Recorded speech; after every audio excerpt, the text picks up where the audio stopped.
Hello, in this video brought to you by Sierra CAD/CAM, we're going to quickly discuss the differences between Mill and Mill 3D.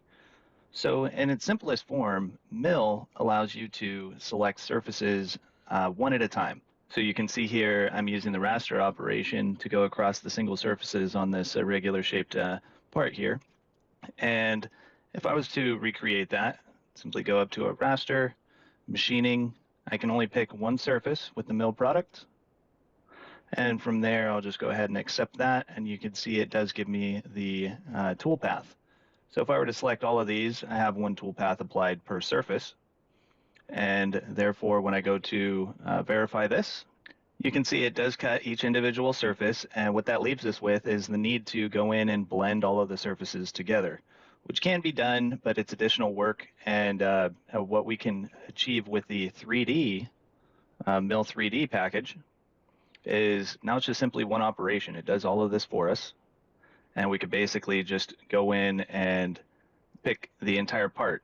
So with the model geometry, instead of blending all the operations together, I can pick the whole model, and from there click OK, and I get my toolpath just that quick.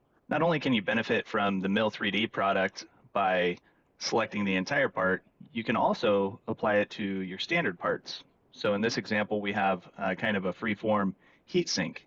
And with the heat sink here, the difficulty on these is essentially we've got a bunch of different options for how to machine out these tight areas. These are about 600 deep and just over a 1/4 inch wide. So we would, of course, use the OptiRough to get rid of a lot of the material. And then we could follow that up with 2D high speed. And with the 2D high speed, again, we're left with going in and selecting all of these individual chains throughout the part, and that all takes time. We'll just jump right to our stock model. So this is the combination of those two operations, and we still need to go in and clean up these walls. So we would generally do a contour, and with the contour we run up against the same issue with picking multiple chains, so we'd have to go in and continue to add chains for each applicable wall. And you can see here that we've got a bunch of different surfaces, or rather faces, breaking up this solid part. So we'd have to just sit there and continue to click along until ultimately we end up with all of these different toolpaths that we need. Well, with the 3D suite, it opens up to Waterline. And what Waterline allows us to do is, again, we can pick that whole part, and it simply finds everything for us. So again, we just window selected everything, and we end up with a nice clean finish pass all the way around this part. It gets the outside and the inside walls with very little user input.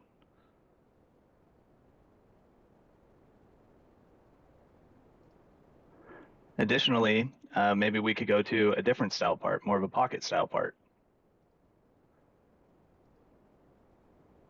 So with this pocket style part, basically we have multiple steps, right? So it's all still 2D, but we've got some islands in here, and we've got a cavity inside the D here for the 3D, and we also have this open cut to the side. So all of these, again, can be done in 2D. And what you run into is you end up needing to do multiple toolpaths. So again, the chaining starts to conflict with itself because you end up with needing to machine inside an avoidance while staying away. And it's really common that it'll get some parts of the operation, but not all of it. What if we were to go in and compare the two? So if I look at the geometry just for this one 2D operation, I got chains everywhere. So the drawback is not only do I have to pick these chains, but also it didn't give us all of the machining that I needed, right? It kind of machined a lot of it, but it didn't get everything that I needed. And again, that's because it starts to get into a conflict where it can't machine inside an avoidance, even with the parameters allowed. So with the OptiRough, we can go ahead and rough this out, followed up with an OptiRest, and you can see it machines everything else out in there. And this is what we're left for our stock model.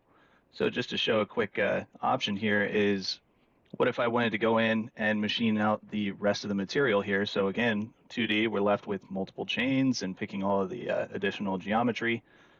With this, I'll just go ahead and copy it down. And I'll go ahead and start with just stepping down my tool size. Step down to a 16th in this case. Stock, I'll go ahead and tell it to reference the stock model that I had displayed. We can have a little bit more toolpath step over. We don't need step ups.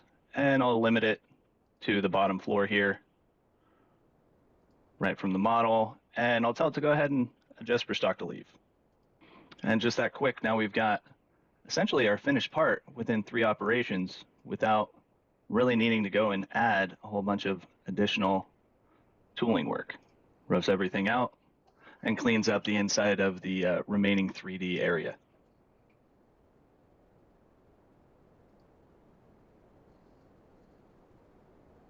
All right, so I hope that was informative. Again, the main difference between the Mill and Mill 3D product is with complex shapes, you can only machine the single surface options, so one at a time, versus 3D. Not only does it allow you to pick the entire part, it blends everything together for you with less user input, and additionally, it increases your productivity with your standard 2D parts. Thank you, and if you have any questions, please give us a call at 530-268-8508 or send us an email to support@sierracadcam.com. Thank you.